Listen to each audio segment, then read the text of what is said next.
यो गणतन्त्रै संस्थागत कहाँ अब ल्याउन चाहनुहुन्छ अरे भने राजतन्त्र गयो कहाँ? साउन 3 गते विश्वासको मत लिने कुरामा हुइप लाग्दैन भनेर लेखा छ यहाँ।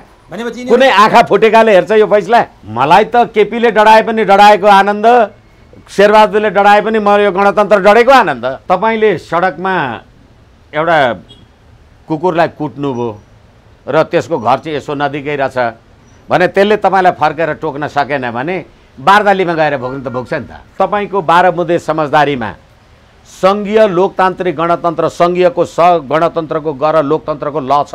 यस्ता कुपात्र हिजो यिनै होइनन् विदेशी शक्तिको चलखेल भयो भनेर सहीछाप गर्ने? यो राज्य प्रणाली, यो सरकार नेपाल र नेपाली जनताको हुँदै होइन। इच्छाले राजा हुने पाइने भएदेखि त म भन्थेँ नि म आफै राजा हुन्छु। सर्वोच्चले प्रधानमन्त्री नियुक्ति गरेको यो 8औं आश्चर्यको यही गणतन्त्रको संविधान होइन? अदालतले चाहिँ संविधान बमोजिम गर्यो त अनि 2 वा 2 भन्दा बढी दल भएपछि 76-5 हुन्छ कि 76-2 हुन्छ। यहाँ सर्वहाराको अधिनायकवाद पनि छैन, सी जिनपिङ पनि छैन।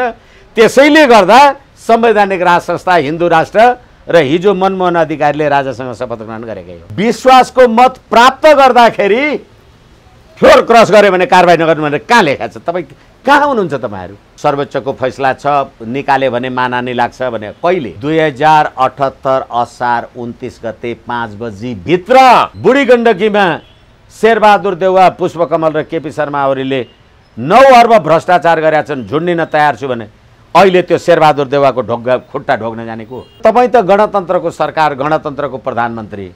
म राजा भएर कुम्भ स्नान गरेर आउँदा मलाई पक्रेर तपाईँले किन नछुन्या? तपाईँहरूलाई किन यी पात्रहरूको यति दुःख पाएको चिन्ता लाग्छ कोनी? बालुवाटार तपाईँको माइती मावली, ससुराली, ज्वाइँ जेठान घर हो। आगोको एक्लै कुनै अस्तित्वै छैन र त्यो आगोको अगुल्टो अहिले शेरबहादुर देउवाले बोक्दिया छ। हिजो टाउको मोल प्रचण्डको टाउको ल्याएको भए त्यही झोलामा पैसा दिएर पठाउँथ्यो। अब अहिले त्यही टाउको बोकेर हिँडे मात्रै। यो आगो पानी केही अर्थै छैन। कसको सुरक्षा? कहाँ छ थ्रेट? विप्लव तिम्रो घरमा आइसक्यो। भारत कम्फर्टेबल सरकार भन्थ्यो, नरेन्द्र मोदीजीले उस दिनुभयो। शेरबहादुर तेरो टाउको काट्छु भन्थ्यो, होइन अब सरकार चलाउनलाई सत्ताको साझेदार भयो। प्रधानमन्त्री, मन्त्री परिषद, क्याबिनेटले सरकार नचलाउने भए कसले सरकार चलाउँछ? तपाईँले यो सुरक्षा दस्ता बढाएको त हाम्रो नेपाली दाजुभाइहरू जो सुरक्षाकर्मीहरू छन्, राष्ट्रको ढिकुटी दोहन गर्ने अर्को बाटो देखाए मात्रै हो। म एभरेस्ट नेपालमा वरिष्ठ अधिवक्ता विष्णु भट्टराईलाई स्वागत गर्छु। विष्णुजी, तपाईँलाई एभरेस्ट नेपालमा हार्दिक स्वागत छ। हजुर, धन्यवाद, नमस्कार। मैले केही कुरा भने के नेपालीका भाग्य विधाता केपी ओली र शेरबहादुर देउवा हुन्, अथवा केपी ओलीको ठाउँमा शेरबहादुर देउवा सत्तारोहण भएर केपी ओली बहिर्गमन भएर गिट्टी फोडेर पेट पाल्ने नेपाली जनताको पेटलाई के फरक पार्छ? दिनभरि काम नगरे बेलुका चुलो नबलेर भोकै सुत्नुपर्ने नेपाली जनतालाई के फरक पार्छ? रोगले च्यापेर मरण र बाँचनको सङ्घारमा पुगेका ती नेपाली जनतालाई केपी ओलीको ठाउँमा शेरबहादुर आएर के फरक पार्छ? मैले यहाँबाट धन्यवाद। यो जति प्रश्नहरू तपाईले प्रस्तुत गर्नुभयो त्यसमा विपक्षमा उत्तर गर्नुपर्ने कुनै आधार र कारण नै छैन। नेपाली जनताको लागि भनेर पटक पटक तपाईले नेपाली जनताको कुरा गर्नुभयो। दिल्लीमा भएको 12 बुँदे सम्झौता गर्न कुन कुन नेपाली जनताले तपाईलाई पठाएको थियो र नेपाली जनताको अनुमोदनमा तपाईले 12 बुँदे समझदारी गर्नु भएको हो? मन्त्री प्रधानमन्त्री वाला कुरा गरौँला एकछिनमा। तपाईहरूले नै भर्खरै जेठ 29 गते एउटा सार्वजनिक विज्ञप्ति निकालेर भूतपूर्व 5 वटा प्रधानमन्त्रीहरूले विदेशी हस्तक्षेपको कुरा गर्नु भएको थियो। त्यतिखेरै जेठ 23 गते नेपालको पछिल्लो राजनीतिक अस्थिरता घटनाक्रमले मुलुकको सुरक्षा चुनौतीमा सेनाले सजगताका साथ हेरेको छ भनेर भन्नुहुन्थ्यो। यी सबै कुरालाई अहिले यो सरकारले भन्नुस् अथवा हिजो बहिर्गमित भएको सरकारले के सम्बोधन गरेको थियो र? अब सङ्घीय लोकतान्त्रिक गणतन्त्रात्मक धर्मनिरपेक्ष राज्य व्यवस्था, नेपाली जनताको राजकीय सत्ता र सम्प्रभु सत्ताको कुरा गरेर नथाक्नेहरू अहिले नेपाली जनताको राजकीय सत्ता र सम्प्रभु सत्ता अन्तर्गतको सरकार छ। नेपाली जनताले यो सरकारलाई चिन्छन्। नेपाली जनताले नेपाली काङ्ग्रेसलाई गएको प्रतिनिधि सभाको निर्वाचनमा 63 भोट दिएका हुन्, 63 सिट दिएका हुन्। तपाईँ शेरबहादुर देउवालाई भोट दिएको होइन, नेपाली काङ्ग्रेसलाई दिएको। अब तपाईँ नेपाली काङ्ग्रेसै नभइकन प्रधानमन्त्री हुनुभयो भने यो अदालतको सरकार हो, यो नेपाली जनताको सरकार होइन। तपाईँ पनि केपी ओलीको भाषा बोल्नु हो नि, यो परमादेशको सरकार हो, जनादेशको सरकार होइन भनेर केपी ओलीले भनेका थिए। विष्णु भट्टराईको भाषा त्यस्तै देखियो। त्यो 165 को हुन् भोट हाल्ने, अदालतका मान्छे हुन् अथवा जनताले अनुमोदन गराएर जननिर्वाचित गराएर पठाएका सांसदहरू हुन्, जननिर्वाचित प्रतिनिधि हुन्। के भन्नुहुन्छ? एकैछिन, हामीले विषय जसरी उठाएका छौँ त्यो विषयलाई सम्बोधन गर्ने कुराको लागि जवाफको पनि अलि धैर्यताका लागि म निवेदन गर्छु। यो मैले भन्नै पर्दैन। यो फैसलाको 157औं पृष्ठमा तपाईँ अथवा सम्मानित सर्वोच्च अदालतले के फैसला गरेका छ त्यो कुरा आम जनतालाई पनि थाहा भयो भने सरकार कसले बनाएको रहेछ भन्ने थाहा हुन्छ के। अनि त्यसैले यो हालाकि क्षमा चाहौँ, तपाईँ प्रश्न गर्नलाई स्वतन्त्र हुनुहुन्छ, तर मेरो कुरा कोही व्यक्तित्वसँग जोडिराख्नलाई जरुरी पर्दैन होला जस्तो लाग्छ मलाई। प्रतिनिधि सभाका 149 जना सदस्यहरू, बहुमत सदस्यहरूले समर्थन जनाएको कुरालाई विश्वासको मत प्राप्त गर्न सक्ने आधार भनेर यो फैसलामा लेख्नुभयो। तपाईले 149 जनाको हस्ताक्षर रुजु गर्ने सर्वोच्च अदालत हो कि पार्लियामेन्ट हो? अनि संविधानको धारा 76(5) बमोजिम विश्वासको आधार राष्ट्रपति समक्ष पेश गर्ने कि अदालत समक्ष पेश गर्ने? मसँग प्रस्तुत गरेको विश्वासको आधार ठिक र बेठिक मैले भन्दै तपाईँ अदालत मलाई भन्नुहुन्छ तैँले त्यो कुरालाई मान्नु पर्थ्यो भन्ने? तपाईँ यो फैसलाको कुरा भन्दैछु म। भनी मान्नुपर्ने आधार पर्याप्त र मनासिब आधार देखिएको, त्यो आधार तपाईँ हेर्ने कि राष्ट्रपतिले हेर्ने? तपाईँले बनाउनु भएको संविधान, त्यति मात्रै होइन। अब अर्को कुरा, यो सरकारै फेरि असंवैधानिक किन? जसले सरकार बनायो त्यसैको कुरालाई भनिरहेको छु म। यो जनताको, नेपाली जनताको सरकार होइन। आधार देखिएको हुँदा सोही बमोजिम आजका मितिले 2 दिनभित्र, उमेशजी फेरि निवेदन गर्दैछु, फैसलाको पृष्ठ 158 को ग निवेदन गर्दैछु म। अर्थात् 2078 साल असार 29 गते मंगलबार अपराह्न 5 बजे भित्र तपाईले प्रधानमन्त्री नियुक्ति गर्नुस्। 2078 असार 29 गते 5 बजे भित्र तपाईले प्रधानमन्त्री कहिले नियुक्ति गर्नुभयो? असार 29 गते 5 बजे भित्र तपाईँ प्रधानमन्त्री हुनुपर्छ। तपाईँ असार 29 गते बेलुका 8:25 बजे शपथ ग्रहण गर्ने? फैसलाको प्रधानमन्त्री तपाईँ फैसला बमोजिम हुनुभयो र 8:25 मा शपथ ग्रहण गर्ने तपाईलाई संवैधानिक अधिकार कसले दियो? सर्वोच्चले दियो? राष्ट्रपतिलाई अधिकार छ। 76(5) बमोजिमको आधार हेर्ने मेरो अधिकार, म राष्ट्रपति, मेरो अधिकार छैन भनेर तपाईले मलाई भन्नुभयो। तपाईले 78 असार 29 गते मङ्गलबार 5 बजी भित्र भन्नुभयो तपाईँले मलाई। कसको कमजोरी हो? राष्ट्रपतिको अथवा नवनियुक्त प्रधानमन्त्रीको अथवा कसको? कमजोरी र बलियोको प्रश्न होइन। होइन, यो विषयमा त जनतालाई थाहा छैन नि त। आज पो तपाईँले व्याख्या गरिदिनु भयो त। एकैछिन, त्यसैले गर्दा मैले भन्दैछु यो जनताको सरकार होइन। तपाईँ सर्वोच्च अदालतको पनि सरकार हुनु भएन। सर्वोच्च अदालतले 5 बजी भित्र मात्रै तपाईँलाई प्रधानमन्त्री हुनु भनेको छ। 8 बजी कसको आदेशले हुनुभयो? तपाईँ प्रधानमन्त्री सर्वोच्चको आदेशले हो भने 5 बजी हुनु पर्थ्यो। 5 बजी किन हुनु भएन? तपाईँ 8 साढे 8 बजी प्रधानमन्त्री हुनुभयो भने कसको आदेशले हुनुभयो? यो चाहिँ संविधान हो, यो चाहिँ मान्नु पर्दैन। अब यही फैसलामा तपाईँले के लेख्नुभयो भने उपधारा 5 बमोजिम प्रधानमन्त्री भएको हुँदा 73 बमोजिम दल त्याग सम्बन्धी कारबाही गर्न नमिल्ने भएकोले किन नमिल्ने छैन? उक्त प्रावधान बमोजिम प्रधानमन्त्री नियुक्तिका सन्दर्भमा प्रतिनिधि सभाका कुनै सदस्यप्रति विश्वास जनाएको, समर्थन गरेको, आफ्नो अभिमत वा धारणा व्यक्त गरेको विषयलाई लिएर हुइप नलगाउनु भन्यो। के को सन्दर्भमा? प्रधानमन्त्री नियुक्ति गरेको सन्दर्भमा।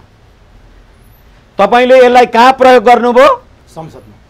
होइन होइन होइन, प्रधानमन्त्रीलाई नियुक्ति गरेको सन्दर्भमा दल त्याग ऐन लाग्दैन भन्यो। नियुक्ति कहाँ गर्नुभयो? राष्ट्रपति कहाँ 29 गते। अनि 3 गते त विश्वासको मत लिने मात्रै कुरा हो। विश्वासको मत लिँदाखेरि फ्लोर क्रस गर्न पाइन्छ भनेर लेखाएको छ। कुरा गर्नु के लेख्या हो त त्यो? हो, प्रधानमन्त्री नियुक्ति गर्दाखेरि सही गरेको कारणले माधव नेपालको सदस्यता जाँदैन मात्रै भने हो। अब एकछिन तपाईले मलाई प्रधानमन्त्री नियुक्ति गर्दा हामी यो हेरिहाल्छौँ नि।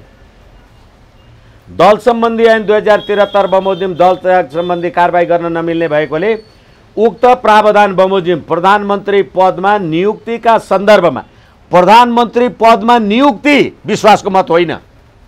एकछिन, नियुक्तिका सन्दर्भमा प्रतिनिधि सभाका कुनै सदस्यप्रति विश्वास जनाएको, समर्थन, नियुक्तिका सन्दर्भमा विश्वास जनाएको, समर्थन गरेको, अभिमत व्यक्त गरेको, मतदान गरेको कुरालाई तपाईँ तलमाथि नगर्नुहोस्। विश्वासको मत प्राप्त गरेको कुरामा पनि तलमाथि नगर्नुहोस् भनेको छ। भनेपछि अब एमालेका 22 जना जसले फ्लोर क्रस गरे नि, तिनीहरूलाई नेकपा एमालेले कारबाही गर्न मिल्छ भन्ने तर्क दिन खोज्नु भयो तपाईँले? किनभने संविधानको धारा 89 ङ बारेमा त यसले बोल्दै बोलेन। के छ 89 ङ मा? तपाईँ जुन दलबाट निर्वाचित भएर आउनु भएको हो त्यो दलको आदेश मान्नु भएन भने तपाईँको सदस्यता जान्छ। अब के माधव नेपाल लगायत 22 जनाको सदस्यता जान्छ? एकैछिन, तपाईँ संविधानको धारा 76(5) को व्याख्या र विश्लेषण गर्दा संविधानको धारा 89 लाई चाहिँ तलमाथि गर्ने, त्यसैले अदालतको सरकार भने मैले। अदालतले चाहिँ संविधान बमोजिम गर्यो त। तर तपाईँ पनि कानुनविद, तपाईँ पनि अधिवक्ता, तपाईँ जस्तै अर्को एकजना अधिवक्ता हुनुहुन्छ जो मुद्दा हालेर बारम्बार चर्चामा हुनुहुन्छ, दिनेश त्रिपाठी। आज उहाँले के भन्नुभएको छ, मैले एकैछिन त्यो उदाहरण किन लिएँ भने यदि केपी ओलीले सर्वोच्चको फैसला बमोजिम हुइप नलाग्ने सांसदहरू 22 जनाले शेरबहादुर देउवालाई भोट हालेको अभियोगमा कारबाही गरे भने केपी ओलीमाथि अदालतको मानहानि गरेको मुद्दा लाग्छ भनेर उहाँले बोल्नुभयो। अब हामी जनता हौँ, हामी सामान्य छौँ, कानुन थाहा छैन, हामीले तपाईँको कुरा पत्याउने कि दिनेश त्रिपाठीको कुरा पत्याउने? तर अहिले तपाईँले भनेअनुसार त्रिपाठी र मेरो बिचमा यो कुरा जोड्नै पर्दैन। किन?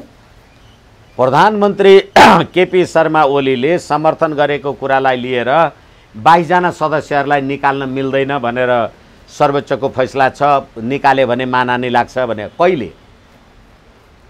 2078 असार 29 गते 5 बजी भित्र।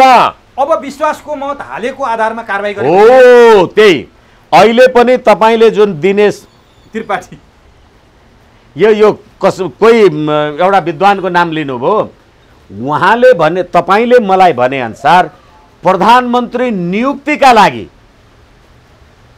केपी शर्मा ओलीले प्रधानमन्त्री नियुक्तिको कुरामा तलमाथि गरे भने मानहानि हुन्छ भन्यो। अब तपाईँले नियुक्ति गरेको असंवैधानिक त भयो, मैले भनिसकेँ। तर अब अहिले मैले तपाईँलाई कुरा गरिराखेको छु, नियुक्ति होइन विश्वासको मत लिने कुरा। एकैछिन विश्वासको मत लिने कुरामा संविधानको धारा 89 र दल त्याग सम्बन्धी ऐन 2073 लाग्दैन भनेर यहाँ कहाँ लेखिएको छ? तपाईँले भन्दैमा हुन्छ, मैले भन्दैमा हुन्छ, कानुनले भन्नु पर्यो। किनभने तपाईँले के लेख्नुभयो, फेरि पनि म तपाईँलाई दोहोऱ्याएर भन्छु। नेपालको संविधानको धारा 76 को उपधारा 5 बमोजिम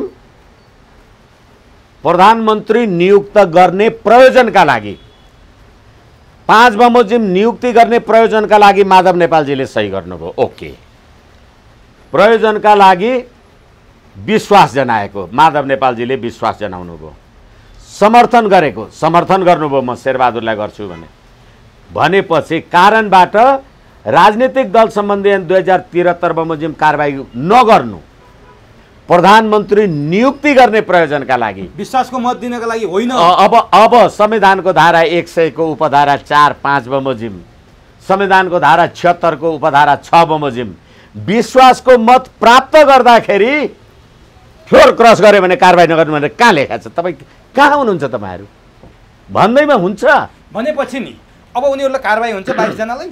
नियमको कुरा गर्दैछु, पार्टीको कुरा हामीलाई मतलब होइन। छैन। तिनीहरू जे गरून्, तर तपाईँ प्रधानमन्त्रीलाई विश्वास र अविश्वासको मत दिँदा फ्लोर क्रस गर्न पाउनुहुन्न। अब नि 22 जनाले फ्लोर क्रस गरेको त हाम्रै आँखा अगाडि छ। उनीहरूलाई 24 घण्टे स्पष्टीकरण सोध्यो एमालेले, त्यो पनि तपाईँले देख्नु भएको छ। तर ती 22 जनाले के भने हामीलाई सर्वोच्चले नै बाटो खुलाइदिएको छ, स्पष्टीकरण दिइरहन जरुरी छैन भनेर स्पष्टीकरण नै दिएनन्। अब के हुन्छ? हामी कसैको पार्टीको चिन्ता गर्ने होइन कि संविधान, कानुन, नियम, धाराले के भन्छ? होइन, अब यो गाई जात्रे संविधान, यसको चिन्ता गर्नु केही अर्थै छैन। अब उनीहरूको भविष्य एकछिन तपाईँले प्रधानमन्त्री नियुक्ति गर्दा संविधानको धारा 76, 5 बमोजिम कुनै सदस्य भन्नुभयो। तपाईँले निवेदन गर्दा, फेरि पनि म तपाईँलाई भनौँ, तपाईँले राष्ट्रपतिकोमा निवेदन गर्न जाँदा कुनै सदस्यलाई नियुक्ति गर्ने प्रयोजनको लागि जानुभयो।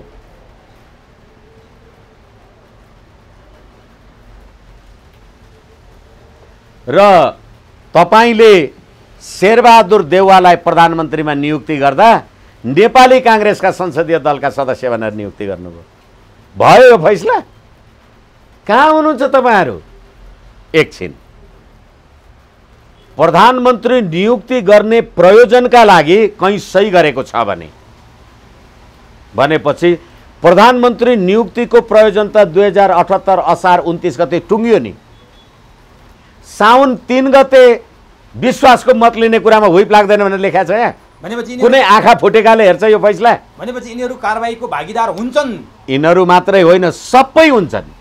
तपाईँ, नेपाली जनताले तपाईँलाई 63 भोट दिएर पठाएको, संसद सदस्य दिएर पठाएको, तपाईँलाई नेपाली जनतामाथि शासन गर्ने अधिकार नेपाली जनताले दिएको हो कि सर्वोच्चले दिएको? कोलिएसन गभर्नमेन्टको कुरा हुँदैन। एकैछिन, संयुक्त सरकारको कुरा छैन संविधानमा। एकछिन संयुक्त सरकार हो भने 76 मा किन जानु भएन? 2 वा 2 भन्दा बढी दल। अब कुनै सदस्य भनेर तपाईँ मुद्दा हाल्ने, नेपाली काङ्ग्रेसको संसदीय दलको नेता भनेर शपथ ग्रहण गर्ने, अनि कुनै दलको सदस्यको हैसियतले प्रधानमन्त्री भए भन्ने, अनि त्यहाँबाट हुने बेलामा चाहिँ 2 वा 2 भन्दा बढी दलको प्रधानमन्त्री हुने। प्रचण्डको पार्टी लिएर जसपाले साथ संगत गरेपछि तपाईँ कुनै सदस्य बाँकी हुनुहुन्छ? यस्ता कुरा गर्ने 76-5 अनुसारको सरकार होइन, 76-2 अनुसारको हो। 76-5 हो भने 2 दल त छन्, नेकपा माओवादी र नेपाली काङ्ग्रेस। जसपा पनि छ। अनि 2 वा 2 भन्दा बढी दल भएपछि 76-5 हुन्छ कि 76-2 हुन्छ? भनेपछि शेरबहादुर एकछिन 76, सरी, यो एकछिन भन्ने कमेन्ट आउँछ, होइन कमेन्ट आउँछ। त्यसैले गर्दाखेरि तपाईँ 76-5 को प्रधानमन्त्री भएर 76-2 को कारबाही गर्ने यो संवैधानिक सरकार? अब के हुन्छ? हो, अब के हुन्छ? त्यसै कारणले मैले भने अब के हुन्छ भने सर्वोच्च अदालतको संवैधानिक इजलास जान्दछ एकैछिन। अर्को कुरा के छ भने यो मुद्दा प्रस्तुत गर्दा तपाईँ शेरबहादुर देउवा सर्वोच्च अदालतमा रिट लिएर जानुभयो, तपाईँ चोलेन्द्र शमशेर जबरा सम्मान्य प्रधान न्यायाधीश तपाईँले 5 जनाको इजलास बनाउनु भयो, दीपक कुमार कार्की र बम कुमार श्रेष्ठ त न्यायाधीश हुँदैन भनेर तपाईँका वकिलहरूले आपत्ति उठाउनु भयो, प्रधान न्यायाधीशजीले त्यो कुरालाई मान्नुभयो। अहिले फैसला हुँदाखेरि जो नयाँ न्यायाधीश ल्याएको थियो उसैले लेख्यो। अनि सर्वोच्च अदालतको फैसलाको बारेमा यो पक्षबाट नेपाली जनताले विचार गरे होला नि। विष्णु भट्टराईले जानेन, उमेश सुवेदीले जानेन, यसको मतलब सारा नेपाली जनता त नलाग्ने होलान्। के रहेछ सुरुमै भने संसारमा सर्वोच्चले प्रधानमन्त्री नियुक्ति गरेको यो 8औं आश्चर्यको यही गणतन्त्रको संविधान होइन। अब पार्लियामेन्टमा तपाईँ कुनै सदस्यलाई नियुक्ति गर्नु भनेर ईश्वर खतिवडाले फैसला लेख्नुभयो, पार्लियामेन्टमा शेरबहादुर देउवाजी के सदस्य भएर कहाँ बस्नुभयो? नेपाली कांग्रेसको संसदीय दलको नेता। अनि एमालेको संसदीय दलको उसमा को बस्यो? माधव नेपालजी के बस्नुभयो? केपी ओली बस्नुभयो। माधव नेपालजी कहाँ बस्नुभयो? माधव नेपाल प्रतिपक्षकै बेन्चमा बस्नुभयो। अनि यसमा 165 को सरकार भनेर ठुल्ठुला कुरा गर्ने तपाईहरु? अनि समर्थन हुन सक्छ नि त विपक्षीको पनि। प्रश्न के हो भने नेपाली जनताको म्यान्डेट तपाईलाई सत्तामा बस्ने होइन। तर नि केपी ओली सत्ता छोडेर बालकोट पुगे बालुवाटारबाट। केपी ओलीका नेता कार्यकर्ताहरू बेरोजगार भए, मन्त्री पद खुस्किए, नियुक्तिहरू गए। केपी ओलीले सामान्य तरिकाले अदालतको फैसला भनेर स्वीकारिसके। केपी ओलीलाई भन्दा बढी चिन्ता राजावादी भनिएकाहरू जो राजा ल्याउन चाहन्थे, जो तपाईँ जुन फोरममा हुनुहुन्छ तपाईँ जस्ता मान्छेहरूको ओठ तालु सुक्यो भन्थे कि बाहिर। यो अदालतले शेरबहादुर देउवालाई प्रधानमन्त्री बनाइदिँदा, संसद पुनर्स्थापित हुँदा सबैभन्दा बढी कोही दुखी छन् भने राजा ल्याउन चाहनेहरू दुखी छन् भन्थे। आज तपाईँले जुन चिन्ता गर्नुभयो त्यो तथ्यमा छ, म मान्छु। यो चिन्ता न केपी ओलीले गरेका छन्, न केपी ओलीका कानुन व्यवसायीले गरेका छन्। तपाईँलाई अलिक बढी धेरै चिन्ता देखियो कि राजावादीहरूको ओठतालु सुकेको छ भने कि साँच्चै हो? म त त्यतातिर पो चिन्ता लाग्न थाल्यो। अब के हो कुरो खासमा? अब मेरो ओठतालु सुक्यो साथीहरूलाई चिन्ता नगरे हुन्छ। तर जसले यो विधि पद्धति प्रणाली ल्यायौँ भन्छन्, जसले यो फैसला गरेर ठुलो काम गर्यौँ भनेर भन्छन्, उनीहरूको चाहिँ अहिले मैले भनेको कुराले के सुक्या होला भनेर सुक्ला। अब होइन के सुक्या होला? तपाईले नेपाली जनताको राजकीय सत्ता र सम्प्रभु सत्ता भनेर संविधान लेख्नुभयो। नेपाली जनताको सम्प्रभु सत्ता प्रयोग गरेर तपाईलाई पार्लियामेन्टमा पठाएको थियो 61 जनालाई। तपाईकै पार्टीका 20 अर्ब ललिता निवासमा भ्रष्टाचार भएको मान्छे 10 लाखमा 10 लाख आफ्नो ठाउँमा छ। तपाईँ पुलिस, तपाईँ आर्मी, तपाईँ सरकार, विजय गजदारलाई तपाईले वर्ष दिन पक्राउ गर्न भेट्नु भएन, छैन त्यो मान्छे। अनि फरारको सूचीमा। अनि अहिले शेरबहादुरजी प्रधानमन्त्री हुने बित्तिकै 24 घण्टामै। त्यति मात्रै होइन, मोहम्मद आफ्ताब आलम सँगै अनि सर्वोच्च अदालतले राखिदिएको नेपाल सरकार अनि त्यही नेपाल सरकारको पार्टीको उपसभापति भएको मान्छेलाई विशेष अदालतले 10 लाख रिहाई गरे। अनि ओठ तालु कसको सुक्यो? एकैछिन।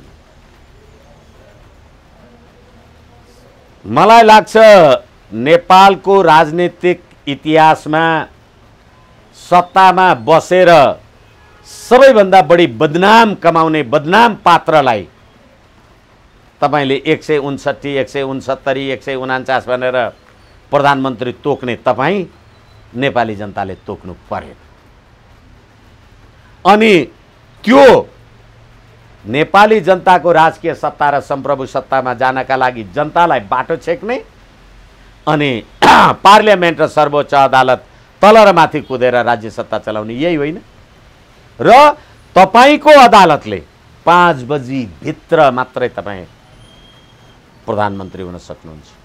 यो त तपाईँले कहाँ कमजोरी भएको छ, कहाँ असंवैधानिक भएको छ भन्ने कुरा गर्नुभयो। तर म तपाईँसँग के जान्न चाहेँ भने ठिक छ 5 बजे हुनुपर्ने 8 बजे भयो, म्यान्डेट नपाएका मान्छे प्रधानमन्त्री भए, 76-2-5 अनुसार भए 76-2 को प्रधानमन्त्री बनिरहेछन् संयुक्त सरकार कोलिसन गभर्मेन्ट, यो पनि माने।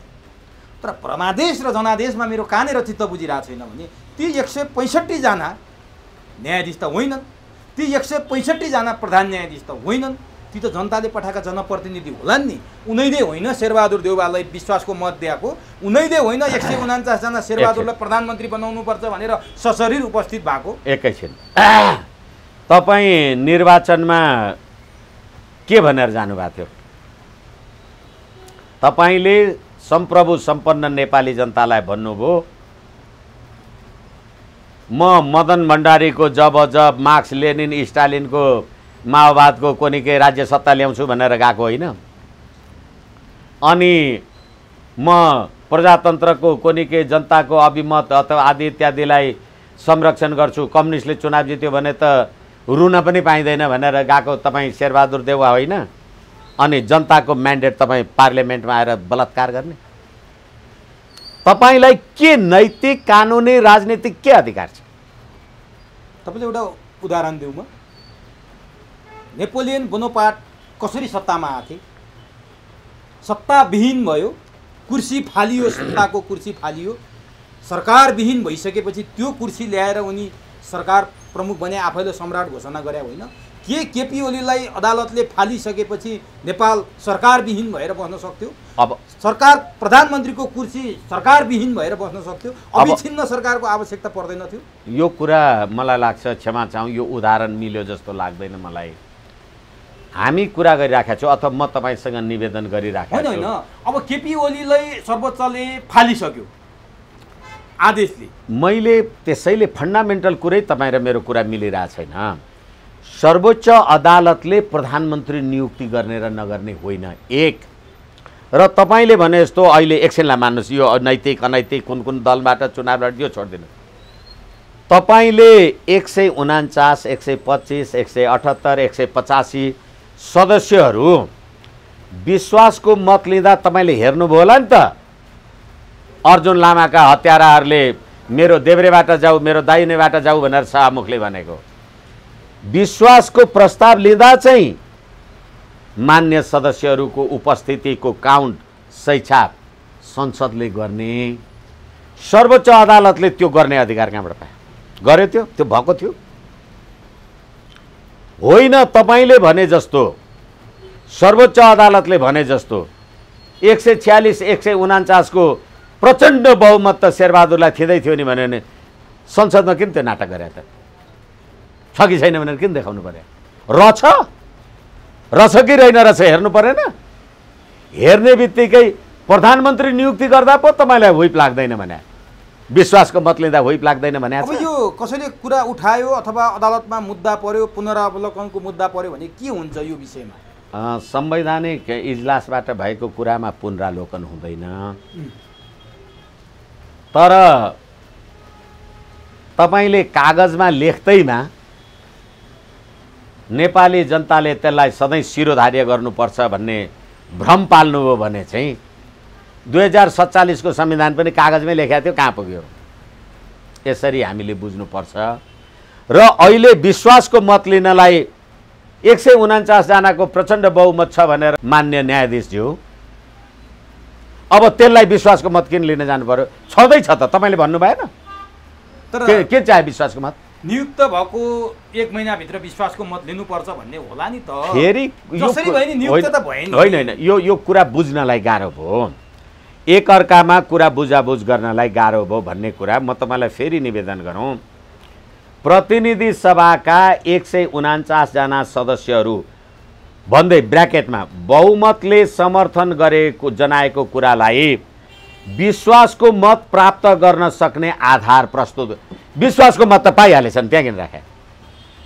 भनेपछि यो तपाईँले लेखेको हो, मैले त यो पढेर तपाईँलाई सुनाउँदै। सबै ठाउँ गल्ती नै गल्ती हुँदै आएछ। होइन, तपाईँले बनाउनु भएको कुरा भएन, तपाईँलाई थाहा हुन्छ।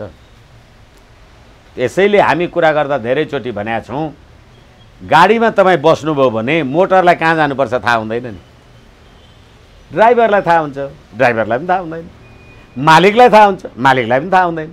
किनभने मालिकको मालिक कोही रहेछ भने नि त। त्यही भयो। किनभने संवैधानिक इजलास बस्दैखेरि न्यायाधीशको झगडा थियो, जसले फैसला लेख्यो उहाँ त पछि थपिनु भएको थियो। अनि तपाईँ सर्वोच्च अदालतले मलाई 149 जना देखिहाल्नुभयो नि, प्रधानमन्त्री नियुक्ति गरिहाल्नुभयो नि, उहाँ किन अब अग्निसापको टाँगा जानु पर्यो भने?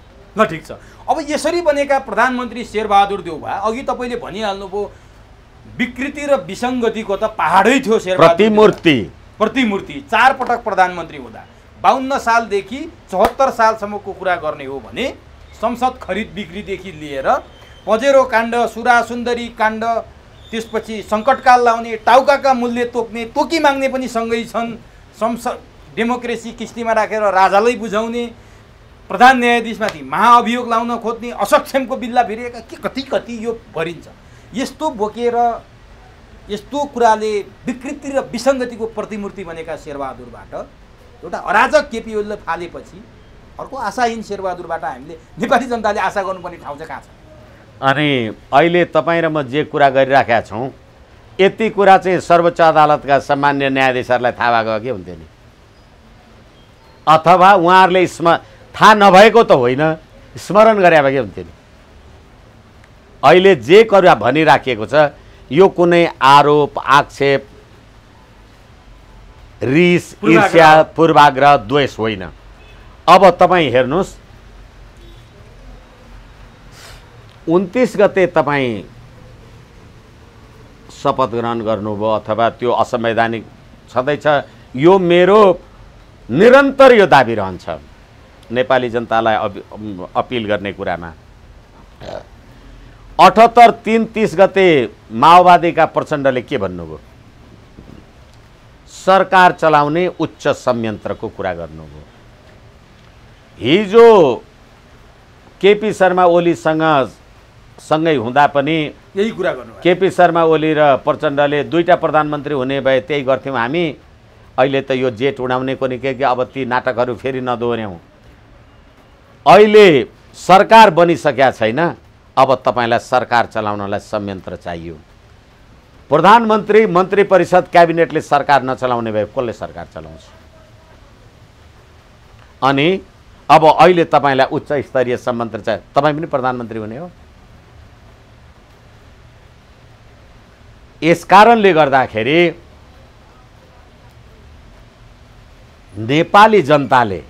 नेपाली जनताको अभिमत लिन जान्छु म भनेर जोसुकैले भनोस्, भन्यो भने त्यो निरङ्कुश हुने। फेरि अर्को कुरा याद गर्नुपर्छ होला, तपाईँ पनि कम्युनिस्ट, म पनि कम्युनिस्ट।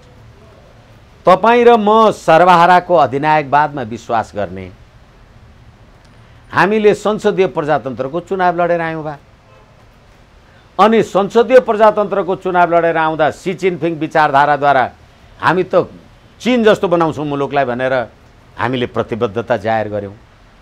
भनेपछि त्यो गरेको 3 वर्ष पुग्दा नपुग्दै प्रचण्ड, माधव नेपाल र केपी ओलीले आफ्नो घरमा मध्यरातमा आगो लगाएर, हेर त हामीले गाउँटोल कति उज्यालो पार्यौँ भने, किनभने प्रचण्डको पार्टीमा पनि रामबहादुर थापा बादलहरूले आगो लगाएर त्यो पार्टीको हालत भयो। माधव नेपाल लगायतका मान्छेहरू पनि एमालेमा आगो लगाएर अहिले कुन हालत भयो? जसले आफ्नै सिद्धान्त र विचारको घरमा आगो लगाएर तपाईँलाई प्रधानमन्त्रीमा विश्वासको मत दिँदैछ, याद गर्नुहोस् शेरबहादुरजी, तपाईँको सुरक्षित अवतरण, तपाईँको घर पनि सुरक्षित रहने हालत छ। किनभने म मेरो घर खरानी पारेर आएको छु, म तँलाई महल बनाउन दिँदैन। हिसाब गर्नुहोस्।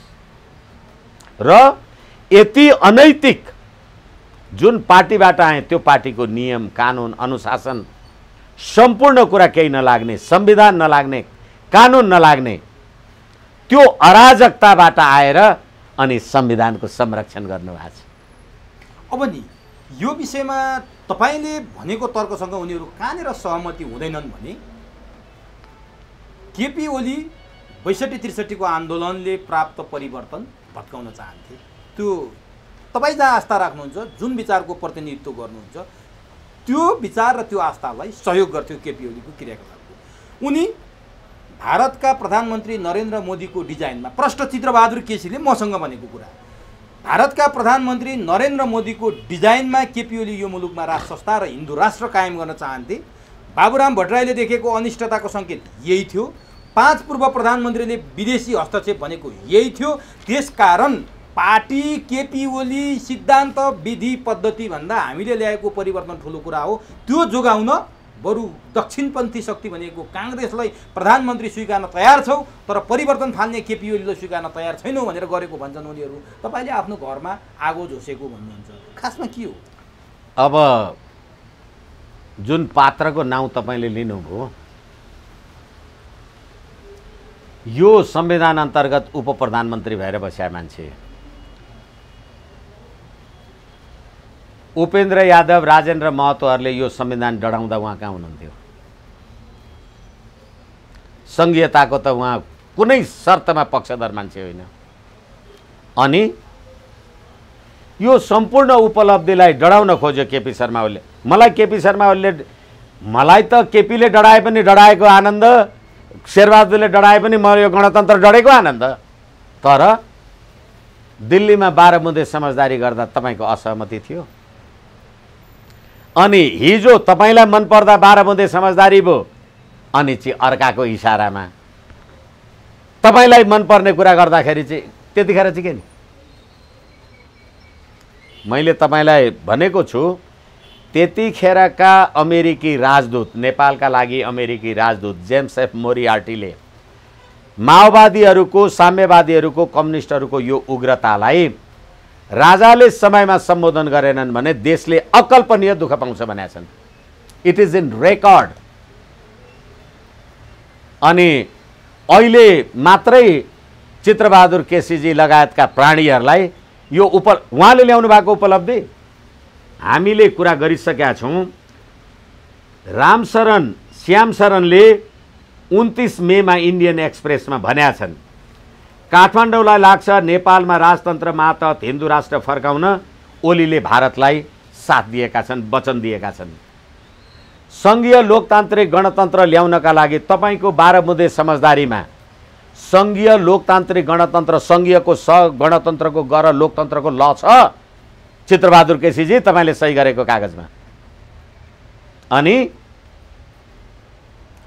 त्यसै गरेर शिवशङ्कर मेनन लगायतका मान्छेहरूले, अनि अहिले बाबुराम भट्टराईको नाम तपाईँले लिनुभयो, यी लगायतले यो पद्धति प्रणाली उल्टाउन खोज्यो भने यो पद्धति र प्रणाली तपाईँले त बाबुराम भट्टराईजी भारतले दिस एन्ड द्याट गर्यो भन्दाखेरि सुब्रमण्यम स्वामीले तिमी आफ्नो देशको कुरा गर, भारतको आरएसएसको कुरा गर्दा त जेएनयूमै बसेर दाल भात खाइराख्या तिमीलाई याद हुन्छ कि हुँदैन? लाज छैन। अनि तिनीहरूको भनाइलाई सापटी लिएर तपाईँ हामी बहस गर्ने? नेपाली जनतालाई निन्दाको विषय हुन्छ यो। यस्ता कुपात्र हिजो यिनै होइनन् विदेशी शक्तिको चलखेल भयो भनेर सही छाप गर्ने। अनि बुढी गण्डकीमा शेरबहादुर देउवा, पुष्पकमल र केपी शर्मा ओलीले 9 अर्ब भ्रष्टाचार गरेका छन्, झुन्डिन तयार छु भने अहिले त्यो शेरबहादुर देउवाको खुट्टा ढोग्न जानेको नैतिकताका कुरा गर्ने, सुनाउने हामीलाई? झुन्डिन तयार हो त 9 अर्ब। अनि अहिले कुन कुपात्रहरू, कुन सुपात्रहरू तपाईँले देख्नु भएको छ? हो, नेपाललाई टुक्रा टुक्रा पार्नुपर्छ भनेर बहुलवादमा आधारित बहुल राष्ट्रियताको कुरा गर्ने मान्छेलाई उप प्रधानमन्त्रीमा नियुक्ति गर्ने प्रधानमन्त्री चाहिँ नेपाललाई सग्लै राख्नुपर्छ भन्ने मान्छे हो। अनि त्यसलाई शपथ ग्रहण गर्ने राष्ट्रपति चाहिँ ठिकै हो। त्यसैले भनेको यी सबै पात्र र प्रवृत्ति र प्रणाली हो यो सब एकैछिन। त्यसकारणले गर्दाखेरि हामीले संवैधानिक राज संस्था हिन्दू राष्ट्र अखण्ड नेपालको कुरा गरे हौँ र त्यो वाञ्छनीयता एकपछि अर्को गर्दै नेपाली जनमानसमा एकपछि अर्को गर्दै निस्किराखेको छ। अब अहिले तपाईँ हिजो त जतिसुकै मन लाग्यो मन्त्री बनाउन पाइन्थ्यो, अहिले त तपाईँले बनाएको मन्त्रीमा 25 जनाभन्दा बढी राख्न पाउनुहुन्न। त्यो अब संशोधन गर्दैछन् रे नि त। संविधान संशोधन गर्नलाई त 2/3 चाहिन्छ। हालाकि अब उनीहरूले गर्छन् भने त केही मतलब छैन, अदालतले त सरकार राखिदिन्छ। अब यो देशको के कुरा गर्ने। यसकारणले गर्दाखेरि ट्रान्सपेरेन्सी इन्टरनेसनलले भ्रष्टाचारको चरमचुलीको देश भनेको बेलामा तपाईँ शेरबहादुर सत्तामा आउने बित्तिकै एउटा भ्रष्टलाई 10 लाखमा छोड्यो अदालतले। तपाईँ इटा भट्टामा चिम्नी भट्टामा मजदुरलाई जिउँदै जलाउने अपराधीहरूको यो राज्य सत्तामा बस्नु भएको छ। नेपाली जनताले तपाईँलाई प्रधानमन्त्री भन्नुपर्ने, किनभने उसले 2 दिनभित्र 5 बजेभित्र प्रधानमन्त्री बनाउनु भने हुँदाखेरि भएको होइन। 6 बजी हुँदा 8 बजी हुँदा किन बनाइस्? यस कारणले गर्दा यो राज्य प्रणाली, यो सरकार नेपाल र नेपाली जनताको हुँदै होइन। अब तपाईँ पात्र प्रवृत्ति र प्रणालीमाथि नै प्रश्न उठाउनु पर्यो। यो राज्य प्रणाली नेपाली जनताको हुँदै होइन भन्नुभयो, तर केपी ओलीलाई मोहरा बनाएर राज संस्था फर्काउने षड्यन्त्र गरिरहेको मोदी सरकारको विरुद्धमा हामी सफल भयौँ भनेर उनीहरू भन्छन्। संविधानले लिक छोडेको थियो, संविधानमाथि प्रहार भएको थियो, व्यवस्थामाथि प्रहार भएको थियो, सर्वोच्चको पुनर्स्थापित फैसला र शेरबहादुरलाई प्रधानमन्त्री बनाउने कुराले यी सबै कुरा जोगिए। अब नेपालको राजनीति लिगमा आइसक्यो भन्नेहरूले के भन्नुहुन्छ? उनीहरू यो भन्दैछ अब नेपालको राजनीति लिगमा आइसक्यो भन्नेहरूले 12 बुँदे समझदारी गराउने दिल्लीको माइबापहरूलाई चाकरी गर्नु पर्यो। अनि केपी ओलीलाई प्रयोग गरेर यसलाई प्रयोग गरेर भन्दा हुन त अब यी पात्रहरूको नाम लिनै पर्ने परिस्थिति पर्छ। तपाईँ सिकारी हुनुहुन्छ भने जङ्गलमा मृग खेद्नु पर्यो भने तपाईँसँग कुकुर गएको हुन्छ, त्यसले पनि खेद्या हुन्छ नि। अनि त्यो कुकुरले मृग पक्रियो अरे तपाईँ गोली हान्नुहुन्छ कि हान्नुहुन्न? यस्ता कुरा गर्ने र तपाईँ आफू चाहिँ कुन हदमा ठिक? त्यो गलत हो। मोदीले नेपालमा हिन्दू सम्राट र हिन्दू राष्ट्र फर्काउन लागेको भन्ने कुरा जुन आरोप लागिरहेछ, योबाट बचायौँ भन्छन्, होइन त्यो गलत हो। मोदीले 12 बुँदे समझदारी गराएर गणतन्त्र आयो भने ठिक हो कि बेठिक हो? मोदीले होइन नि त 12 बुँदे बनाएको। कसले बनायो त? काङ्ग्रेस आई थियो त्यति बेला। भारत इन्डो पश्चिममा भारत सिद्धियो, भारत। तर मोदीको लाइन फरक थियो नि त नेपाल हेर्दा। लाइन जे होस् भारत। उत्तर प्रदेशका हाम्रा योगी आदित्यनाथले राजा ज्ञानेन्द्रसँग भेटेका कुरा, योगी आदित्यनाथ भावी प्रधानमन्त्रीको क्यान्डिडेटका चर्चामा भएका कुरा र मोदी नेपालमा बसेर तपस्या गरेका कुरा, मोदीले नेपालको संविधान जारी हुँदा असन्तुष्टि व्यक्त गरेर नाकाबन्दी लगाएका कुरा र अहिले शेरबहादुर देउवालाई प्रधानमन्त्री भएकोमा बधाई दिन विश्वासको मत ल्याउँदासम्म पर्खिने र यत्रो ढिलो गरेर बधाई दिँदा यी सबै कुराले मोदी अहिलेको सरकारसँग असन्तुष्ट छन्, केपी ओली मार्फत नेपालमा राजा ल्याउन चाहन्थे भन्ने कुरामा बल पुगे देखिँदैन। अब तपाईँले अहिले जति कुरा भन्नुभयो, हिजोका 5 भूतपूर्व प्रधानमन्त्रीमा त्यो 5 का 5 छन् नि, होइन? अहिले एउटा भूतपूर्व चाहिँ वर्तमान भयो, एउटा वर्तमान चाहिँ भूतपूर्व भयो भनेपछि यी 6 जना दिल्लीको 12 बुँदे समझदारीद्वारा उत्पत्ति भएका प्राणीहरू होइनन्। अहिले मैले तपाईँलाई, तपाईँले मलाई, मैले उसलाई, उसले त्यसलाई गाली गर्नुको कुनै औचित्य छ, वाञ्छनीयता छ? किनभने फेरि पनि हामीले कुरा गर्दाखेरि भनेका छौँ, अथवा मैले भनेको छु, तपाईँले गणतन्त्र कार्यान्वयन गरे भनेको 15 वर्ष पुग्दा नपुग्दा नेपालको राजा ज्ञानेन्द्रलाई श्री 5 महाराज धिराज ज्ञानेन्द्र भनेर कुम्भ स्नानको लागि पत्र आयो। त्यही श्री 5 महाराज धिराजको हैसियतमा कुम्भ स्नान गरेर फर्किँदा अब विदेशीले गर्यो, कोनी के गर्यो भन्ने एउटा तर्क गर्छन्। तर तपाईँ त गणतन्त्रको सरकार, गणतन्त्रको प्रधानमन्त्री, म राजा भएर कुम्भ स्नान गरेर आउँदा मलाई पक्रेर तपाईँले किन नछुन्या? त्यही भएर त ल्याउँदै रहेछन् भन्न खोजे। एकैछिन। यसै कारणले गर्दाखेरि अहिले प्रधानमन्त्री भन्नुहोस्, अब अहिले राष्ट्रपतिलाई महाभियोग लगाउने प्रसङ्गहरू पनि बजारमा उठेका छन्, सुनिएका छन्। भनेदेखि राजा राष्ट्रिय एकताको प्रतीक हुन्छ भन्दा यही प्रचण्ड होइन? यो राष्ट्रपति भन्दा त राजा भएको भन्दा मुलुकको सान मान शौकत थियो। सान मान शौकत चाहियो कि चाहिएन? एक। र अर्को कुरा के भने, तिमी जस्ता बदतमिज बेइमानहरू सी जिनपिङको विचारधारा लागू गर्छु भन्ने र संसदीय प्रजातन्त्रको संविधान ल्याउने, संसदीय प्रजातन्त्रमा दुई तिहाईको बहुमत ल्याएको छ, अब संसदीय व्यवस्था बलियो बनाउँछु भन्ने त होइन, हामी त चीनले जे भन्छ त्यही गर्छु भन्ने, 3 महिना नटिक्ने। यस्ता सारा बेइमानहरूको कुरा सुनेर यी पात्र प्रवृत्ति र प्रणालीलाई पत्याएर नेपाली जनताले अब मान्ने, त्यसैले संवैधानिक राज संस्थाको वाञ्छनीयताको कुरा हो। अब नि संवैधानिक राज संस्थाको वाञ्छनीयताको कुरा गर्नुभयो, अलिअलि केपी ओलीले काहीँ संविधानमा छिद्र पारिदिन्छन् र तपाईँहरू खेल्न पाउनुहुन्छ भन्ने ठुलो आश थियो। पर्दैन। अब त त्यो छिद्र पनि ड्याम्मै बन्द भएको अवस्था छ। पर्दैन। केपी ओली जस्तो पशुपतिमा सुनको जलरी चढाउने, क्षमा पूजा गर्ने, राम र अयोध्याको बारेमा बयान गर्ने कम्युनिस्टको प्रधानमन्त्रीले, अब त्यस्तो अवस्था, त्यो अनुकूलता तपाईँहरूले छ र अब त धेरै गाह्रो छ रे नि तपाईँलाई राजा ल्याउन। कसरी भने एकछिन यो केपी ओली अथवा विष्णु भट्टराई अथवा अर्को कोही चाहिँदैन। तपाईँले बनाउनु भएको संविधानको धारा 274 नेपालको सार्वभौमिकता, भौगोलिक अखण्डता, स्वाधीनता र जनतामा निहित सार्वभौम सत्ताको प्रतिकूल हुने गरी यो संविधान संशोधन गर्न सकिने छैन भनेपछि संवैधानिक राज संस्था, हिन्दू राष्ट्र, अखण्ड नेपाल ल्याउँछु भनेर यो संविधान संशोधन गर्न पाइने रहेछ कि रहेन? त्यसको लागि त तपाईँले 2 तिहाई ल्याउन सक्नु पर्यो नि। पक्नु न, तपाईँ जस्तो सर्वोच्च अदालतले फैसला गरेर त म कहाँ हुन्छु त प्रधानमन्त्री? जनताको 2 तिहाई त त्यसैले नै अब जनता सडकमा आउँछन्, जनताको मत आउँछ। र फेरि अर्को कुरा, यही संविधानको धारा 270 ले एउटै मात्रै विचारधारा, एउटै मात्रै दर्शनमा आबद्ध कुनै राजनीतिक दल गठन गर्न पाइँदैन। तपाईँ नेपाली जनताकोमा गएर म गणतन्त्रवादी मलाई भोट दे भन्नुहुन्छ, म राज संस्थावादी मलाई भोट दे भन्दा उसले दिन पाउँदैन। यो गणतन्त्रै संस्थागत कहाँ अब ल्याउन चाहनुहुन्छ अरे भने राजतन्त्र गयो कहाँ? अहिलेसम्म यहीँ रहेछ त। होइन भने यत्रो ठुलो कसुरदार गर्ने कुनै के अब राजा ज्ञानेन्द्रको बारेमा जे भन्छन्, नेपाली जनताको नासो नेपाली जनतालाई छोडिदिए, सुम्पिए भनेपछि सम्पूर्ण नेपाली जनता सम्प्रभु छन् भने, सम्प्रभु छन् भने मुकुट चाहिँ छैन।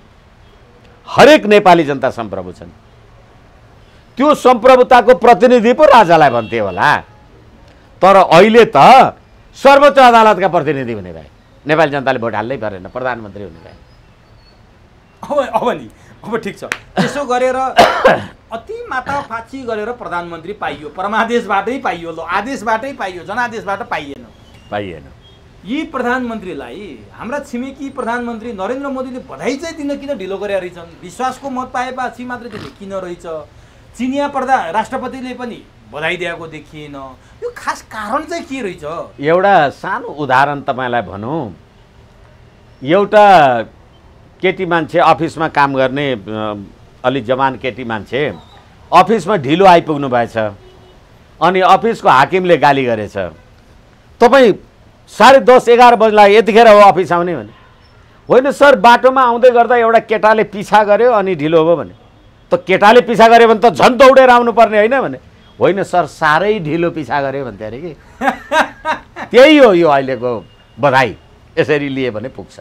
मैले के सम्बन्धमा अलिकति तुषारपात हो, किनभने शेरबहादुर देउबा अदालतको आदेश, यो दबाव प्रभाव शेरबहादुर देउबाको प्रधानमन्त्रीको इन्ट्रीमा यसपालि दक्षिण दाइना छैन, अलिक पर पश्चिमबाट आएको छ, अमेरिकाको प्रभाव छ, फैसलादेखि प्रधानमन्त्री नियुक्तिसम्म भन्छन्। त्यसकारण पनि अलिकति दक्षिणी शक्ति हामीले होइन, हामीले यो कुरामा भाषा मात्रै फरक, यो विषयमा हामीले सुरुमै छलफल गरिसक्यौँ। तपाईले अदालतको बेन्च बस्दा हिजो जतिजना बसेका थिए बिचमा आएर 2 जना परिवर्तन गर्नु हुँदैन, 2 जना राख्नु हुँदैन भनेर जे परिवर्तन गर्नुभयो र जसले फैसला लेख्नुभयो यसमा सिद्धियो। अब यो कुरा भनेपछि दक्षिणको भन्दा पश्चिमको प्रभाव हो भनेर भन्छन्, यति मात्रै जान्न खोजेँ मैले। होइन अब अनुमानको भरमा भन्ने आफ्नो कुरा छ, तर के हो भनेदेखि मजबुन जान जाते हैं लिफाफा देखकर भन्छ कि खाम हेरेरै थाहा पाउँछ कि त्यहाँभित्र के लेख्या छ भनेर। त्यसैले हिजो इजलास बस्दै थाहा भएको थियो कि न्यायाधीश परिवर्तन हुँदै। तर तपाईँलाई त फेरि एउटा विश्वास पनि थियो नि 21 जना मन्त्रीको जागिर चट हुँदा अब यो संसद पनि विघटन भयो, किनभने यो एउटा क्लच छ भनेर तपाईँले मलाई बारम्बार अन्तर्वार्तामा भन्नुभएको, फेल खानुभयो नि तपाईँ। राम्रो कुरा। अनि म चाहिँ पुतली सडक जाने भनेर हिँडेको, चौबाटोमा पुगेपछि कता जाँदा चाहिँ पुतली सडक पुगिन्छ भनेर म अल्मलिएँ र यता अनामनगर पुगेछु भने त्यो बाटोको दोष कि मेरो दोष भने। यस कारणले गर्दाखेरि तपाईँहरू आफूलाई व्यवस्थित गर्न सक्नुहुन्न। एउटा मुद्दामा प्रतिनिधि सभा कायम छ, अर्को मुद्दामा मन्त्रीहरूलाई निकाल्ने बेला प्रतिनिधि सभा विघटन भयो भन्नुहुन्छ भने तपाईँले धतुरो खानुभयो, मैले बोलाउनु पर्छ। अब त्यसो भयो नि, अब फलर क्रसको कुरा त अघि हामीले धेरै गऱ्यौँ। यही विषयलाई लिएर एउटा पुरानो पार्टी हो नेकपा एमाले, धेरै मान्छेले रगत पसिना बगाएर निर्माण गरेको पार्टी भनिन्छ। हुन त तपाईँ त्यो रगत पसिना बगाएर पार्टी निर्माण गर्नेमा सायद विश्वास मान्नुहुन्न। त्यो पार्टीको भविष्य के देख्नुहुन्छ? किनभने एउटा ठुलो पार्टी, एउटा जनमत बोकेको पार्टी, एउटा लामो इतिहास बोकेको पार्टी टुक्रिँदा देशलाई पनि त नोक्सान हुन्छ। अब मिल्न सक्ने अवस्थामा छैनन्, वार पारको अवस्थामा गएका छन्। के देख्नुहुन्छ एमालेको भविष्य? अब नुन र चिनी एकै ठाउँमा हाल्ने कुराको चिन्ता नगरौँ न। अहिले बहुदलीय व्यवस्था, निर्दलीय प्रधानमन्त्री राखिदिनु पर्यो सर्वोच्चले। अनि एमाले यो त पुरानो पार्टी, सुख दुःख रगत पसिना अब जे गरेर बनाएको भने उहाँहरूले मानेको सर्वहाराको अधिनायकवादमा बहुदलीय व्यवस्थै हुँदैन, पार्टी नै हुँदैन। होइन, अब मदन भण्डारीले भनेको जस्तो जनताको बहुदलीय जनवाद, मलाई यसबारेमा धेरै थाहा छैन, तर यो नामले मात्रै यो जनताको बहुदलीय जनवादमा यहाँ सर्वहाराको अधिनायकवाद पनि छैन, सी जिनपिङ पनि छैन। त्यसैले गर्दा संवैधानिक राज संस्था हिन्दू राष्ट्र र हिजो मनमोहन अधिकारीले राजासँग शपथ ग्रहण गरेकै हो। यसकारणले संवैधानिक राज संस्थामै सबैको कल्याण छ। तर त्यो आउनलाई त फेरि ख्याउरोले अङ्गुर अमिलो छ भनेर हिँड्या जस्तो धेरै प्रयास गरियो, आउला आउला जस्तो पनि लाग्यो। राजाले पनि अभियान बोकेका अभियन्ताहरूका आफ्ना आफ्ना भङ्गाला पनि छन्, एउटाले अर्कोलाई दुत्कारेर हिँडेका हामीसँगै प्रमाण छन्। अनि कसरी आउँछ राजा? राजाको इच्छा के छ बुझ्नु भएको छ? इच्छाले राजा हुने पाइने भएदेखि त म भन्थेँ नि म आफै राजा हुन्छु। एउटा अङ्ग्रेजीमा भनाइ छ, helping hands is better than praying lips. तपाईँलाई आपत्ति परेको बेलामा सहयोग गर्ने हातहरू धेरै प्रभावकारी हुन्छन्। जसले प्रभु होइन यो उमेशलाई ठिकै छ भने तपाईँ त्यहाँ डुब्न लागिराख्नु भएको छ, म गएर उठाउनु चाहिँ उठाउँदिनँ, यो नडुबोस् भन्छु, ऊ चाहिँ डुबेर मर्न आँटिसक्यो। यस्ता कुरा गरेर अर्थ छैन।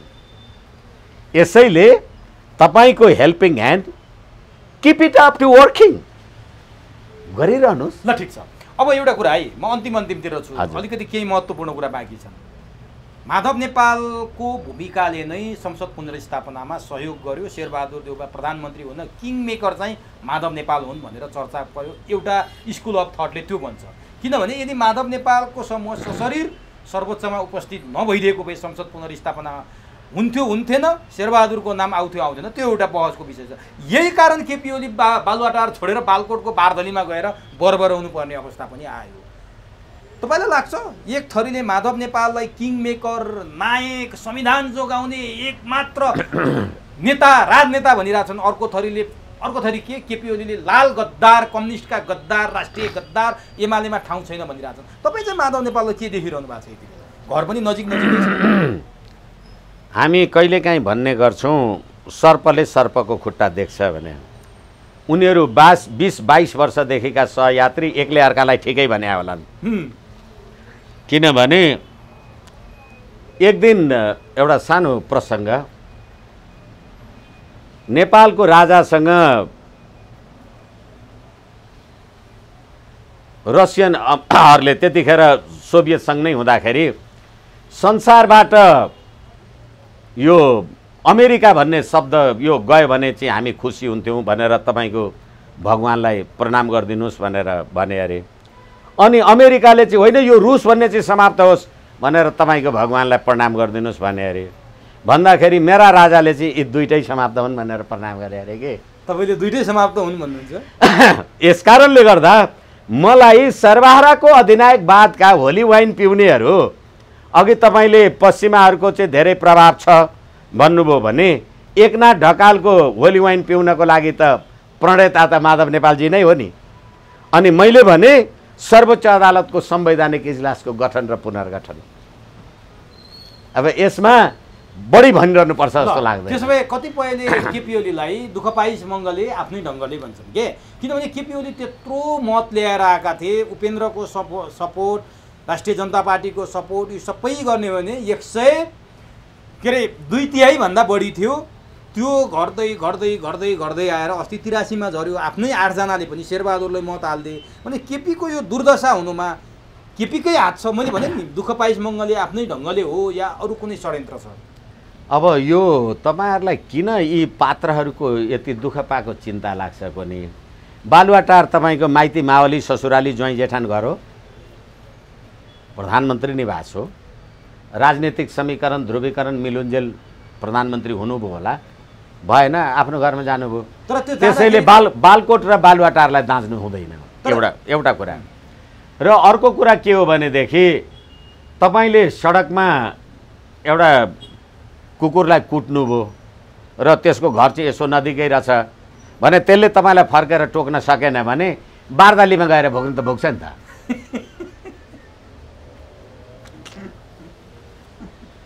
त्यसो भए दुःख पाइस मङ्गलले आफ्नै ढङ्गले सत्य। अब म अन्तिममा छु क्या, तपाईँ अन्तिमतिर तपाईँले अलिक बढी हँसाउनु पनि भयो मलाई आज। होइन, रुवाउने काम गर्नु हुँदैन, तर हेर्नुहोस् न। म के जान्न चाहन्छु भने नि केपी ओलीको यो हविगत प्रचण्डले बनाइदिएका हुन् भनेर प्रचण्ड हाबी भयो। एकैछिन धैर्य गरिदिनु। प्रचण्ड त यसरी हाँसोमा नउडाइदिनु न। प्रचण्ड भन्दा बित्तिकै अलि मजाले हाँस्नुभयो क्या तपाईँ। अब प्रचण्डले कुनै दिन भनेको थिए पुस 5 को संसद विघटन पछाडि म लडाइँबाट आएको कमान्डर हुँ, मसँग कसैले जोरी खोजे म भित्तैमा पुर्याइदिन्छु। केपी ओलीले सङ्केत गरेका थिए। अस्ति संसदमा आगो हो प्रचण्ड, आगो हो माओवादी, आगोसँग जिस्कदा आज केपी ओलीको यो खरानी हुने हाल भयो, बेहाल भयो। आगोलाई ऊर्जाको रूपमा चलाएको भए काम लाग्थ्यो, आगो चलाउन नजान्दा यो अवस्था भयो। प्रचण्ड आगो हो। अब तपाईँहरूले कसरी बुझ्नुहुन्छ मलाई थाहा छैन। काठ अथवा काँटी नभइकन आगो हुँदैन। त्यसकारणले आगोको एक्लै कुनै अस्तित्वै छैन र त्यो आगोको अगुल्टो अहिले शेरबहादुर देउवाले बोक्दैछ। हिजो टाउको मोल प्रचण्डको टाउको ल्याएको भए त्यही झोलामा पैसा दिएर पठाउँथ्यो। अब अहिले त्यही टाउको बोकेर हिँडे मात्रै। यो आगो पानी केही अर्थै छैन। के भन्न खोजे हुन् प्रचण्डले? भाषणको त चौधर्मी प्रशंसा भयो त प्रचण्डको। प्रशंसा त उर्वशी, मेनका र तिलोत्तमाको हुन्छ। एउटा कुनै नर्तकी पिङ्गला, एउटा कुनै नर्तकी सामान्य बार रेस्टुरेन्टमा नाचिन् भने तिनलाई कुन नजरले हेरिन्छ? त्यही केटी मान्छे एउटा 5 स्टार होटलमा नाचिन् भने कुन स्टाइलले हेरिन्छ? त्यसैले गर्दा यो कहिलेकाहीँ सिल्भरको ग्लासमा राखेर दारू खाने, कहिलेकाहीँ चाँदीको ग्लासमा राखेर पार्लियामेन्टमा बोलेको कुरा मात्रै हो, केही अर्थ छैन। अब अन्तिममा भनिदिनुहोस्, तपाईँ र मैले यही ठाउँमा कुरा गरे हो। प्रचण्डको सुरक्षाकर्मी फिर्ता लिए र पूर्व लडाकुहरूले प्रचण्डको सुरक्षा दिए भन्दाखेरि तपाईँले कटु आलोचना, खरो आलोचना गर्नुभएको थियो। तिनीहरूले किन सुरक्षा दिने प्रचण्डलाई भनेर आज तपाईँलाई सजिलो बनाइदिएका छन्। ती पूर्व लडाकुहरू निस्के र त्यहाँ प्रचण्डको सुरक्षामा नेपाल प्रहरी, सशस्त्र प्रहरी थपिएर प्रचण्डको सुरक्षाकर्मी बढाइयो, किनभने प्रचण्डमाथि थ्रेट छ अरे र एउटा कार्यविधि बनाएरै केपी ओलीले हटाइदिएका थिए। अब कार्यविधि नै उल्लङ्घन गरेर प्रचण्डको सुरक्षाकर्मी बढाइयो। यसमा तपाईँ खुसी हुनुहुन्छ कि हुनुहुन्न? एउटा लडाकु बाहिर गए, गैर कानुनी थियो, तपाईँले प्रश्न उठाउनु भएको थियो। अर्को कुरा कार्यविधि मिचेर गरियो, यो कुरालाई कसरी हेर्नुभएको छ र प्रचण्डमाथि साँच्चीकै थ्रेट हो अथवा के हो? अब फेरि पनि यो मेरो लागि चाहिँ एउटा मजाकको विषय हो। तपाईँ हिजो भारतको कम्फोर्टेबल सरकार भन्दै हुनुहुन्थ्यो। देर सबेर भए पनि नरेन्द्र मोदीजीले बधाई दिनुभयो। तपाईँ हिजो विप्लव माओवादीले एनसेल टावरमा बम पड्काउँदा हेमन्त प्रकाशको ओलीको वकिल म, त्यो पनि तपाईँलाई मैले कुरा गरेको छु। होइन, विप्लवले त मलाई पो मार्ने भयो, त्यसकारण मेरो सुरक्षा बढाउनु पर्थ्यो। अहिले विप्लव तपाईँको घरमै गयो अनि तपाईँको टाउको काट्नलाई आदेश गर्ने प्रचण्डे तपाईँको शेरबहादुर तपाईँको प्रधानमन्त्री नै छ। तपाईँले यो सुरक्षा दस्ता बढाएको त हाम्रो नेपाली दाजुभाइहरू जो सुरक्षाकर्मीहरू छन् राष्ट्रको ढिकुटी दोहन गर्ने अर्को बाटो देखाए मात्रै हो। होइन भनेदेखि यो अहिलेको सुरक्षा दस्ता बढाउने भन्ने कुरा त गडेउलालाई त्यो कमिलाको डर भयो भने जस्तो कुरा मात्रै, केही मतलबै छैन। कसको सुरक्षा, कहाँ छ थ्रेट? विप्लव तिम्रो घरमा आइसक्यो। भारत कम्फोर्टेबल सरकार भन्थ्यो, नरेन्द्र मोदीजीले उस दिनुभयो। शेरबहादुर तेरो टाउको काट्छु भन्थ्यो, होइन अब सरकार चलाउनलाई सत्ताको साझेदार भयो। होइन, अब चाहिँ यो KP Oli youth force view जाएर नि त अनि त्यहाँबाट एउटै के अरे सुपरसोनिक जेटमा जहाजमा चढेर उड्ने भन्थ्यौ, अहिले माधव नेपाल होली वाइन खुवाएर आएको छ। अनि न तिमीलाई 5000 मान्छे मारेको जिम्मा लिन्छु भन्ने मान्छे म, अनि प्रचण्ड अब तिमीलाई अहिले सुरक्षा दस्ता बढाएर त्यो हेग जानु पर्यो भने कसैले रोक्न सक्छ? अनि सत्य निरूपण तथा मेलमिलाप आएका 60,000 उजुरी कारबाही सुरु भयो भने त्यो सुरक्षा दस्ताले थाम्न सक्छ? अब उही विजय गजदारलाई अस्ति बयान गर्नलाई पछाडि ल्याए जस्तो मात्रै कुरा हो। हस्, समय दिनुभयो, महत्त्वपूर्ण भनाइ राखिदिनु भयो, यसको लागि तपाईँलाई हार्दिक धन्यवाद। हस्, एभरेस्ट नेपाललाई हार्दिक प्रणाम, धन्यवाद, नमन।